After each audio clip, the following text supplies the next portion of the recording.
इस वीडियो में हम एंट्रोलेटरल कॉलम पढ़ेंगे। एंट्रोलेटरल कॉलम में हम सबसे पहले देखते हैं कि एंटीरियर और लेटरल जो हमारे पास पाथवेज हैं उसमें हमारी सेंसेशंस कौन कौन सी जाती हैं। तो हमारे पास एंटीरियर में 3 है, लाइट, टच और प्रेशर। लेटरल में पेन और टेम्परेचर है। लेटरल की बहुत इंपॉर्टेंट है ये दोनों, पेन और टेम्परेचर पेपर के पॉइंट ऑफ व्यू से। इसके बाद हम देखते हैं कि एंट्रोलेटरल कॉलम में हमारे पास कौन से फाइबर्स यूज़ होते हैं। तो टाइप सी होते हैं और थोड़े ए डेल्टा इस्तेमाल होते हैं, बहुत कम होते हैं ए डेल्टा। अब हम देखते हैं कि हमारे पास जो फाइबर्स हैं वो दो तरह के होते हैं। एक ए होते हैं, 3 तरह के होते हैं, बी होते हैं और सी होते हैं। सी जो है वो हमारे पास स्लोएस्ट होते हैं और ए जो है वो हमारे पास फास्टेस्ट होते हैं। ए हमारे क्लासीफाई होते हैं ए अल्फ़ा, ए बीटा, ए गैमा और ए डेल्टा में। इसमें जो हमारे पास ए अल्फ़ा सबसे फास्टेस्ट होते हैं और ए डेल्टा स्लोएस्ट होते हैं, मगर ए डेल्टा फिर भी बी से फास्ट होते हैं। बी हमारे पास इंटरमीडिएट स्पीड होती है और सी स्लोएस्ट होते हैं। तो हमारे पास जो एंट्रोलेटरल कॉलम आता है उसमें हमारे पास टाइप सी फाइबर्स इस्तेमाल होते हैं जो कि स्लो फाइबर्स हैं। इसके अलावा ए डेल्टा भी इस्तेमाल होता है मगर इन स्मॉल अमाउंट्स। अब इसमें हम देखते हैं कि फर्स्ट ऑर्डर न्यूरॉन जब स्टार्ट करते हैं तो हमने डोर्सल कॉलम में पढ़ा था कि डोर्सल कॉलम में फर्स्ट ऑर्डर न्यूरॉन वो ऊपर तक जाके थैलेमस में जाके ख़त्म हो रहा था। इसमें ऐसा नहीं होता। इसमें अब जैसे अब यहाँ से हमारे पास राइट से आई है, एक नर्व फाइबर आ रही है, सेंसरी नर्व आ रही है। यहाँ पे गैंग्लियन से फर्स्ट ऑर्डर न्यूरॉन स्टार्ट हुआ और यहाँ पर हमारा ये बिल्कुल हमारे सेंसरी हॉर्न में बिल्कुल स्टार्ट पे सब्सटेंशिया जेलेटिनोजा होते हैं। यहाँ पर वहाँ पे हमारा फर्स्ट ऑर्डर न्यूरॉन कंप्लीट हो जाता है। फर्स्ट ऑर्डर न्यूरॉन यानी कि गैंग्लिया से सब्सटेंशिया जेलेटिनोजा तक ही होता है। अब इसमें इसके बाद क्या होता है, डीकसेशन हमने पढ़ी थी डोर्सल कॉलम में कि वो हमारी हो रही थी सेकंड ऑर्डर न्यूरॉन में थैलेमस के साथ अटैचमेंट के, सॉरी थैलेमस नहीं, न्यूक्लियस के साथ अटैचमेंट के बाद मेडुला में। तो इसमें उधर डीकसेशन हो रही थी, राइट लेफ्ट पे जा रहा था, लेफ्ट राइट पे जा रहा था, क्वाड्रिलेटरल हो रहा था। यहाँ पर इसी स्पाइनल कॉर्ड में ही हो जाता है 3 to 5 सेगमेंट्स ऊपर असेंडिंग कॉलम में और 3 to 4 कॉलम्स ऊपर असेंडिंग कॉलम में और 3 to 4 कॉलम्स नीचे डिसेंडिंग ट्रैक्ट में हमारे पास चेंज क्वाड्रिलेटरल चेंज हो जाता है, डीकसेशन हो जाती है। अब डीकसेशन का क्या मतलब है, अगर हम ये देखते हैं ये हमारे पास लेटरल कॉलम है फॉर एग्जांपल ये वाला, तो ये हमारे पास आया है। अब हमारा यहाँ से इस साइड पे जाने के बजाय कि राइट साइड से ये नर्व थी, तो राइट पे जाने के बजाय हमारा ये चेंज होके लेफ्ट साइड के लेटरल कॉलम में जाएगा। यहाँ पे लेटरल कॉलम लेफ्ट साइड के जाएगा, राइट की सेंसेशंस लेफ्ट पे चली जाएंगी। इसी तरह अगर हमारा एंटीरियर कॉलम देखें तो उसकी भी सेंसेशंस आ रही हैं राइट की। सब्सटेंशियल जेलेटिनोजा में हमारा फर्स्ट ऑर्डर न्यूरॉन ख़त्म हो गया, यहाँ पे सेकंड ऑर्डर न्यूरॉन स्टार्ट हो गया। सेकंड ऑर्डर न्यूरॉन हमारा यहाँ से निकलेगा और क्वाड्रिलेटरल यानी कि ऑपोजिट साइड पे राइट साइड की sensations left side of the spinal cord में चली जाएंगी। अब इसका ही क्या मतलब हुआ, इसका हम अगर देखें तो जैसे हमारा डोर्सल कॉलम में आ रहा था, डोर्सल कॉलम में हमारा आ रहा था कि जो जा रही थी नर्व जैसे लोअर लिम्ब की वो इप्सिलेटरल थी तो वो उसी साइड पे जाती थी और मिडिली ऊपर चली जाती थी। अपर लिम्ब की हमारे पास या अपर बॉडी की हमारे इप्सिलेटरल जाती थी और लेटरली चली जाती थी। अब इसमें ऐसा नहीं होगा। अब इसमें क्योंकि हमारा क्वाड्रिलेटरल वाला डीकसेशन हो रही है, क्रॉस हो रहा है नर्व्स का, तो इसका ये मतलब हुआ कि लोअर लिम्ब हमारा जाएगा, पहले तो नर्व्स हमारी स्पाइनल कॉर्ड में एंटर होंगी, 3 to 4 सेगमेंट्स ऊपर हमारा डीकसेशन होगी और उधर तक पहुंचेंगे, या क्या नाम है, लेटरल कॉलम या एंटीरियर कॉलम तक, और ये लेटरली प्रेजेंट होंगे। यहाँ से हमारे ये असेंड करेंगे। अगर हम असेंडिंग पढ़ें इस वक्त जो कि हम पढ़ रहे हैं तो हमारा यहाँ पे असेंड कर रहे हैं लेटरली। उसके बाद हमारा अगर एब्डोमेन देखें, एब्डोमेन से यहाँ पे आए स्पाइनल कॉर्ड में, स्पाइनल कॉर्ड से हमारे ये डीकसेशन हुई और वो हमारे पास लेटरली चले गए। मगर अब ये लोअर लिम्ब से मीडियली प्रेजेंट होंगे, मगर अपर लिम्ब से हमारे ये प्रेजेंट होंगे लेटरली। तो इसका एग्जैक्टली ऑपोजिट होगा, डोर्सल कॉलम के ऑपोजिट होगा। डोर्सल कॉलम का क्या था कि जो लोअर लिम्ब था वो हमारा मिडिली प्रेजेंट था। डोर्सल कॉलम का अगर आपको याद हो लोअर लिम्ब का हमारे पास मीडियली जाता था और अपर लिम्ब का हमारे पास लेटरली जाता था, इस तरह जाता था, क्योंकि वो हमारा था इप्सिलेटरल। अब ये क्वाड्रिलेटरल है, इसके ऑपोजिट साइड पे जा रहा है, राइट साइड की ये इनर्वेशंस, ये राइट साइड है, तो इसकी इनर्वेशंस हमारी लेफ्ट साइड पे जा रही हैं और ऑपोजिट हो गया, यानी कि लोअर लिम्ब का हमारे पास लेटरली आ गया, अपर लिम्ब का हमारे पास मीडियली आ गया। अब हमारे इसी तरह ये ऊपर जाएंगी, स्पाइनल कॉर्ड से असेंड करेंगी और 3 ट्रैक्ट्स हैं। एक लेटरल स्पाइनोथैलेमिक ट्रैक्ट है और एक एंटीरियर स्पाइनोथैलेमिक ट्रैक्ट है। ये दोनों एंट्रोलेटरल ट्रैक्ट, एंट्रोलेटरल कॉलम के पाथवेज है। ये एंट्रोलेटरल कॉलम है। इसके अलावा एक और होता है जो होता है स्पाइनोटेक्टल ट्रैक्ट। ये स्पाइन से निकल कर टेक्टम में जाता है। अब टेक्टम क्या होता है? टेक्टम हमारे पास प्रेजेंट होता है पोस्टीरियर टू मिड ब्रेन। जैसे अब ये हमारे पास सेरेब्रम है, ये हमारे पास पोन्स आ गया, ये हमारे पास मेड्यूला आ गया और ये नीचे चला गया, ये भी नीचे चला गया और यहाँ पे हमारे पास सेरेबेलम आ गया। ये हमारे पास मिड ब्रेन है, तो मिड ब्रेन के पोस्टीरियरली यहाँ पर हमारे पास प्रेजेंट होता है टेक्टम। टेक्टम हमारे पास विजन और उसके अलावा ऑडिटरी के लिए इंपॉर्टेंट होता है। तो ये एक और ट्रैक्ट है जो हम बाद में पढ़ेंगे, स्पाइनोटेक्टल ट्रैक्ट। ये 3 ट्रैक्ट्स जो हैं ये मिल के ऊपर जाके एक बन जाते हैं। ऊपर हमारा ये फ्यूज़ हो जाते हैं। फ्यूज़ होने के बाद एक सिंगल फाइबर बना देते हैं जिसका नाम होता है स्पाइनल लेमनिस्कस। यानी अगर हम देखें, यहाँ हमारा एंटीरियर कॉलम था, एंटीरियर कॉलम हमारा ऊपर जाने लगा, ये एंटीरियर कॉलम जा रहा है, ये लेटरल कॉलम जा रहा है, ये दोनों हमारे फ्यूज़ हो जाएंगे और स्पाइनोटेक्टल जो है, स्पाइनोटेक्टल ट्रैक्ट, वो भी फ्यूज़ हो जाएगा और एक स्पाइनल फाइबर बना लेंगे जिसको हम कहेंगे स्पाइनल लेमनिस्कस। अच्छा, अब ये स्पाइनल कॉर्ड से ऊपर जा रहे हैं, स्पाइनल कॉर्ड पे ऊपर जाते हुए जब हम मिड ब्रेन से गुजरेंगे तो स्पाइनोटेक्टल जो है, स्पाइनोटेक्टल ट्रैक्ट, वो यहाँ से लीव कर देगा हमारे स्पाइनल लेमनिस्कस को और ये टेक्टम में चला जाएगा जहाँ तक इसने पहुँचना था। बाकी जो हमारे पास 2 होंगे, लेटरल स्पाइनोथैलेमिक ट्रैक्ट और एंटीरियर स्पाइनोथैलेमिक ट्रैक्ट, ये ऊपर हमारे जाएंगे थैलेमस के पास। अब हमने पहले भी पढ़ चुके हैं कि VPL क्या होता है। VPL हमारे पास होता है हमारे पास थैलेमस में।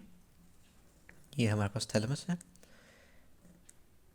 इसको हम 3 पार्ट्स में डिवाइड करते हैं, एंटीरियर, मीडियल और लेटरल। लेटरल को हम 2 पार्ट्स में डिवाइड करते हैं, वेंट्रल और डॉर्सल। वेंट्रल को हम 3 पार्ट्स में डिवाइड करते हैं, एंटीरियर, इंटरमीडिएट और पोस्टीरियर। पोस्टीरियर को हम दोबारा 2 पार्ट्स में डिवाइड करते हैं, लेटरल और हमारा मीडियल होता है। तो ये जो लेटरल है इसको हम कहते हैं VPL, यानी कि वेंट्रो पोस्टीरियो लेटरल। वेंट्रो आगे वाला न्यूक्लियस, पोस्टीरो उसमें पोस्टीरियरली और लेटरल का मतलब उसमें लेटरली प्रेजेंट जो है। इसमें जाते हैं हमारे फाइबर्स A, जो हमने पढ़े थे A डेल्टा, जो स्मॉल क्वांटिटी में थे, वो इसमें जाते हैं। बाकी जो फाइबर्स C हैं उसमें से भी कुछ इसमें जाते हैं और उसके अलावा रेटिकुलर फॉर्मेशन में भी जाता है। अब रेटिकुलर फॉर्मेशन क्या होता है? रेटिकुलर फॉर्मेशन हमारे पास ब्रेन स्टेम में मौजूद होता है। ब्रेन स्टेम के हमारे कंटेंट्स देख लें तो सबसे पहले हमारे पास मेडुला आता है, मेडुला के बाद दूसरा जो हमारे पास आता है वो पॉन्स होता है और मिड ब्रेन होता है। जैसे अब ये हम देख, इसका अगर डायग्राम बनाएं, ये हमारे पास पॉन्स है, ये हमारे पास मेडुला है और यहाँ पे हमारे पास है मिड ब्रेन। ये हमारे पास मिड ब्रेन है, नीचे हमारे पास स्पाइनल कॉर्ड जा रही है। तो हमारे पास मिड में यहाँ पर ब्रेन स्टेम के मिड में हमारे पास प्रेजेंट होता है रेटिकुलर फॉर्मेशन। अभी रेटिकुलर फॉर्मेशन का काम क्या होता है? ये on end off switch off the brain होता है, यानी ये हमारा सेरेब्रम को एक्टिवेट करता है। अगर जो हमारे पास फाइबर C हैं वो इस तक पहुँचते हैं तो रेटिकुलर फॉर्मेशन सेरेब्रम को एक्टिवेट करता है। अगर आप सो रहे हैं, फ़र्ज़ करें, तो आपकी अगर कोई आँख खोलेगा तो आपको नहीं पता चलेगा कि आप क्या देख रहे हैं। इसका ये मतलब नहीं है कि आपकी आंखें जो हैं वो काम नहीं कर रही या आंखों के फाइबर्स काम नहीं कर रहे, आंखों के मसल काम नहीं कर रहे, ऐसा नहीं होता। आपकी आंखें काम कर रही हैं, वो अपने सिग्नल्स भेज रही हैं। अब ब्रेन में सारा, आपके नर्व्स भी ठीक हैं, स्पाइनल कॉर्ड के ज़रिए या क्रेनियल नर्व जो भी हैं उसके ज़रिए जाते हैं ब्रेन में। और उसके बाद वो रेटिकुलर फॉर्मेशन पे भी जाते हैं अगर यहाँ से आ रही हैं, और ऊपर भी चली जाती हैं सेरेब्रम में। अब रेटिकुलर फॉर्मेशन हमारे ब्रेन को एक्टिव नहीं करता, वो एक्टिवेट नहीं करता, जिसकी वजह से सेरेब्रम रिसीव नहीं करता। यानी कि सेंडर जो है वो तो भेज रहा है अपने रिसेप्शन, सेंसरी रिसेप्शन, मगर जो कलेक्टर है, जो रिसीवर है, वो रिसीव नहीं कर रहा। वो रिसीव क्यों नहीं कर रहा? क्योंकि वो इस वक्त स्लीप में है, क्योंकि रेटिकुलर फॉर्मेशन ने उसको एक्टिवेट नहीं किया, उसको अवेक नहीं किया। तो ये on end off switch off the brain होते हैं। Reticular formation on end off switch off the brain होता है।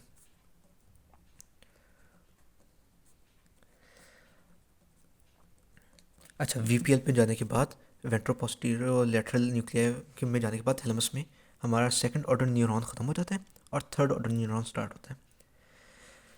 वेंट्रोपोस्टीरियर लैटरल से उसके बाद हमारे पास इंटरनल कैप्सूल में जाता है। यानी कि अगर ये है हमारे पास थैलेमस, उसमें हम देखते हैं ये मीडियली प्रेजेंट है और ये लेटरली प्रेजेंट है, तो हम वीपीएल कुछ यहाँ पर आएगा।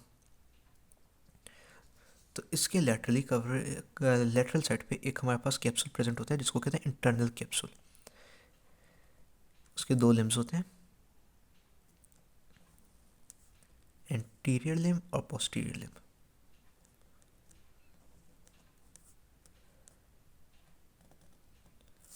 जो हमारे पास पोस्टीरियर लिम्ब होता है, वहाँ पर यहाँ से इसके फाइबर्स वहाँ तक जाते हैं, नीचे से आते हैं, ये वीपीएल में जाते हैं फाइबर्स, और सेकंड ऑर्डर न्यूरॉन खत्म हो जाता है। थर्ड ऑर्डर न्यूरॉन यहाँ से स्टार्ट होता है और इंटरनल कैप्सूल में जाता है ये। अब तो इसमें जाने के बाद अब हमारा एक बनता है, ये ऊपर स्प्रेड कर जाता है सेरेब्रम में। अब सेरेब्रम में कैसे स्प्रेड करता है, अब मैं ये आपको बताऊं तो जैसे अब मैं हाफ ऑफ द या पूरा ब्रेन बना देते हैं, ये आ गया।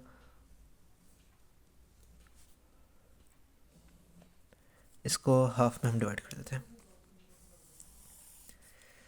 यहाँ पे हमारे पास अब ये इंटरनल कैप्सूल है, ये इंटरनल कैप्सूल है। तब हमारे पास इससे अब फाइबर जाते हैं, स्प्रेड करते हैं पूरे सेरेब्रम में इस तरह, राइट साइड के राइट पे, लेफ्ट साइड के लेफ्ट पे। तो अब अगर हम इसको देखें, इस पार्ट को देखें, तो ये क्राउन शेप्ड होता है। इस वजह से हम इस फाइबर्स को, इस पाथ को हम कहते हैं क्रोनल रेडिएटा। लेफ्ट पे लेफ्ट का होता है, राइट पे राइट का होता है। अब इसमें हमारे सेरेब्रम में, हमारे पास सेरेब्रल कॉर्टेक्स में हमारे पास वो स्प्रेड करता है, उसमें हमारे पास सिंगुलेट गायरस भी आता है जो सेरेब्रल कॉर्टेक्स में ही होता है, जो इमोशनल यूनिट होता है। यानी कि अगर आपके पास सेंसरी इनर्वेशंस आई हैं कि आपको कहीं पे चोट लग गई है, आपका खून बह रहा है, आपको दर्द हो रहा है, तो इमोशनल यूनिट ये होगा कि आपको आंसू आएंगे। ये सिंगुलेट गायरस का काम होता है। फिर हमारा सेरेब्रम में एक और होता है इंसुला, वो ऑटोनॉमिक रिस्पॉन्सेज होते हैं। जैसे अगर आपको ऐसे कोई सेंसरी रिसेप्शन आई है, यानी आपको कोई बैड स्मेल है, बहुत बैड स्मेल आ रही है, तो आपकी इंसुला वॉमिटिंग करवाएगा, नोजिया करवाएगा। इन दो के अलावा भी पूरे सेरेब्रम में चले जाते हैं। अब सेरेब्रम में कहाँ जाते हैं, कैसे जाते हैं, तो हमारे पास अगर ये हमारे पास ब्रेन है, ये पीछे हम यहाँ हमारे पास पॉन्स आ गया और मेडुला आ गया, ये नीचे चला गया और यहाँ पे हमारे पास सेरेबेलम आ गया। तो हमारे पास तकरीबन मिड में यहाँ पर एक सेंट्रल गायरस, सेंट्रल सल्कस होता है। सेंट्रल सल्कस के पोस्टीरियरली, ये अच्छा ये एंटीरियर है, ये पोस्टीरियर है, तो पोस्टीरियरली सेंट्रल सल्कस के हमारे पास प्रेजेंट होता है पोस्ट सेंट्रल गायरस। यहाँ पर ये पोस्ट सेंट्रल गायरस होता है और जो सेंसरी इनर्वेशंस हैं वो इधर जाती हैं। अच्छा, अब हमारा क्वेश्चन आता है कि एंट्रोलैटरल कॉलम स्लो क्यों है डॉर्सल कॉलम से। तब एंट्रोलेटरल में हमारे पास टाइप सी फाइबर्स होते हैं। इसके अलावा अब जब हमारे पास ये स्पाइनल कॉर्ड बना लेते हैं,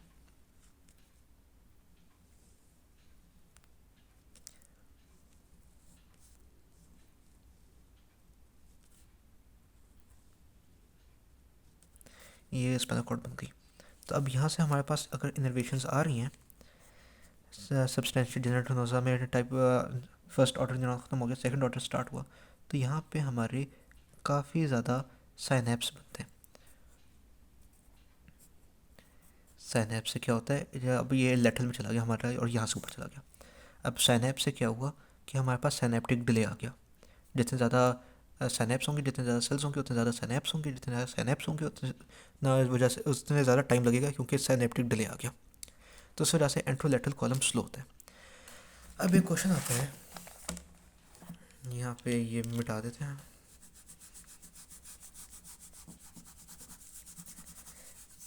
क्लिनिकल पॉइंट ऑफ व्यू से कि ये हमारे पास ये लोअर लिम्ब से आ रही है, ये हमारे पास एब्डोमेन से आ रही है नर्व, और ये अपर लिम्ब से आ रही है। अगर लोअर लिम्ब से हमारे यहाँ पर हमारा लेशन आता है, तो क्या ये फाइबर इफेक्टेड होंगे? नहीं, ये इस वजह से नहीं होंगे क्योंकि हमारे जो डीकसेशन हो रही है वो थोड़ी ऊपर जाके हो रही है, बिल्कुल उसी लेवल पे नहीं हो रही। अगर ये यहाँ से इधर जाके ऊपर जा रहे होते तो होती, इफेक्टेड आती। अगर ये यानी कि लेफ़्ट साइड का यहाँ से लेशन आया है, तो राइट साइड यहाँ पे इफेक्टेड नहीं आएगी क्योंकि डीकसेशन ऊपर जाके हुई है। नीचे जाके अगर उसी लेवल पे डीकसेशन होकर ऊपर जाती तो फिर लोअर लिम्ब का राइट साइड इफेक्टेड आता, अभी नहीं आया। उसके अलावा बाद हम देखते हैं कि अगर यहाँ पर लेशन आया है, यहाँ पर लेशन आ गया, यहाँ पे भी हम कर लेते हैं लेफ़्ट साइड पे है लेशन, तो इसका ये मतलब है कि एब्डोमेन इफेक्टेड आ रहा है। लेफ़्ट साइड के लेशन से राइट साइड का एब्डोमेन इफेक्टेड है, लेफ़्ट साइड के लेशन से राइट साइड का लोअर लिम्ब इफेक्टेड है, लेकिन अपर लिम्ब इफेक्टेड नहीं है। अब इसको हम कहेंगे कॉन्ट्रालेटरल है। अगर थोड़ा सा और ऊपर यहाँ से हमारा लेशन है, अपर लिम्ब जहाँ पे स्पाइनल कॉर्ड में जा रही हैं उससे थोड़ा सा ऊपर है, लेकिन फिर भी upper limb right side affected नहीं होगी। इस वजह से नहीं होगी क्योंकि डीकसेशन थोड़ी ऊपर जाके हुई है, 3 to 4 यूनिट्स ऊपर होती है। तो ये क्लिनिकल पॉइंट ऑफ व्यू से इम्पोर्टेंट है। अब इसके बाद हम सारा एक बार रिवाइज कर लेते हैं। हमने देखा कि हमारे पास नर्व्स आई, सेंसरी नर्व्स आई। ये थोड़ा सा डायग्राम में फॉल्ट है, जो हमारे पास गैंग्लियन होगा वो स्पाइनल कॉर्ड से बाहर होगा। यहाँ पे स्पाइनल कॉर्ड, यहाँ पे गैंग्लिया होना चाहिए। तो यहाँ से हमारा फर्स्ट ऑर्डर न्यूरॉन स्टार्ट हुआ गैंग्लिया से, और वो यहाँ पर आके सब्सटेंशिया जेलेटिनोसा में आके, जो कि हमारा सेंसरी हॉर्न में के बिल्कुल स्टार्ट में, वहाँ पे आके ख़त्म हो गया। ये फर्स्ट ऑर्डर न्यूरॉन कंप्लीट हो गया, ये फर्स्ट हो गया। उसके बाद हम देखते हैं कि हमारी डीकसेशन होती है। ये अब हम कर लेते हैं लेटरल कॉलम से रहेगा। तो ये हमारा यहाँ पे सिनेप्स में आता रहेगा, जिसकी वजह से सिनेप्टिक डिले आएगा, जिसकी वजह से एंट्रोलेटरल स्लो होगा। ये यहाँ पे पहुँच गया और यहाँ पे जाके ये ऊपर जाने लगा। ठीक, अब यहाँ से लोअर लिम्ब से हमारे पास आ रहा था, एक लोअर लिम्ब से यहाँ पे आया था, उसकी भी डीकसेशन हुई। अब वो हमारा लेटरली प्रेजेंट होगा, और जो अपर लिम्ब से है या अपर पार्ट ऑफ बॉडी से है वो मीडियली प्रेजेंट होगा। ये हमारा एक पॉइंट हो गया। उसके बाद दूसरा पॉइंट ये हुआ कि एंटीरियर कॉलम से जो हमारे पास आ रहा था, ये एंटीरियर कॉलम से आ रहा है, ये यहाँ पे जाके ऊपर जाके ज्वाइन कर जाएंगे, और इसके साथ स्पाइनोटेक्टल ट्रैक्ट भी ज्वाइन करेगा, और क्या बना देंगे, हमने पढ़ा स्पाइनल लेमिनिस्कस बना देंगे। बंडल ऑफ फाइबर्स जो होते हैं यहाँ पे जाएंगे ऊपर, और मेडुला में, सॉरी मिड ब्रेन में यहाँ पर हमारे पास प्रेजेंट होते हैं।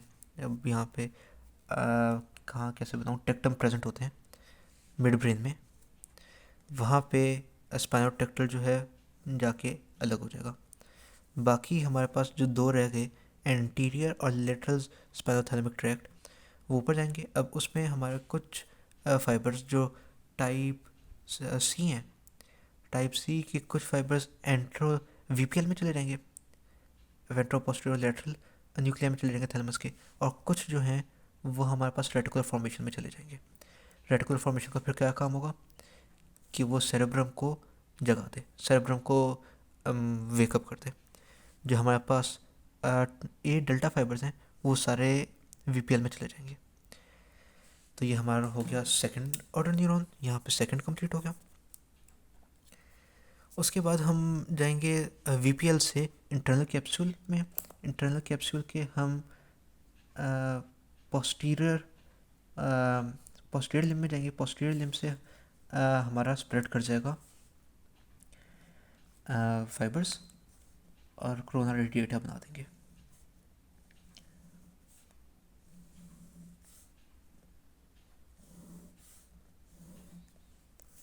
अब जैसे अब ये वाला जो पॉइंट है ये हमने पढ़ा था, ये इंसुला है। इंसुला हमने पढ़ा कि इंसुला क्या है। इंसुला हमारा काम करता है ऑटोनॉमिक रिस्पॉन्सेस में, और ये जो हमारे पास है ये सिंगुलेट गायरस है।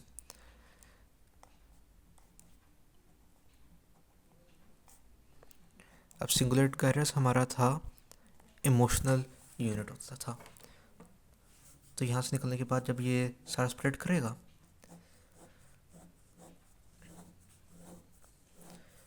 तो ये सेरेब्रम को तो सारे सेरेब्रम में जा रहे हैं, और सारे सेरेब्रम में इंसुला और सिंगुलेट गायरस भी प्रेजेंट हैं, तो उनको भी इनर्वेट करते हैं। ये हमारा एंट्रोलेटरल पाथवे हो गया।